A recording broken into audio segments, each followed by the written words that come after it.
The Oakland County Animal Control and Pet Adoption Center was in for a big surprise when they went to Waldon Middle School on Thursday, June 12th.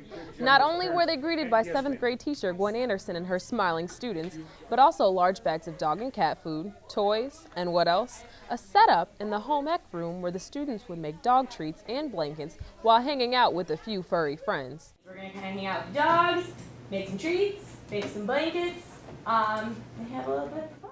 But why was the adoption center staff at the middle school in the first place?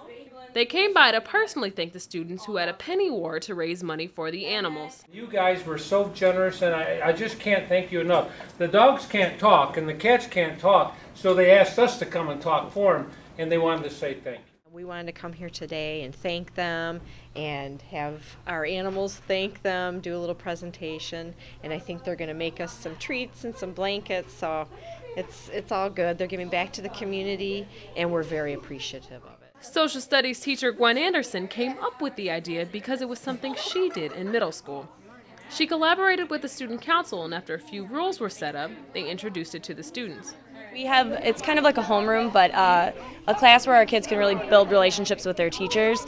And it was divided by stars, so each star had a jar, and it was in the lunchroom. So pennies were positive, and silvers and dollars were negative, and it was kind of anybody's game. This was the first time the middle school had done a penny war, and the results exceeded expectations. And within about a day, we almost hit it. So I said, all right, I talked to my student council kids, and we were like, all right, we'll raise it to $1,500. And after the second day, we had already pretty much passed that. So we just kept going, and we ended up getting to a little over $3,000. $3,000 raised by one middle school.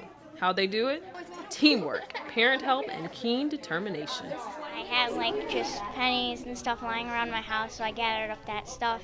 And then we could also bring in dollar bills and trade it in for rolls of pennies. Anderson said the idea of saving a life really inspired the students. Seeing the animals, bringing the cats and dogs into school was their biggest driving factor, and they really wanted to give back to the cats and dogs in the community.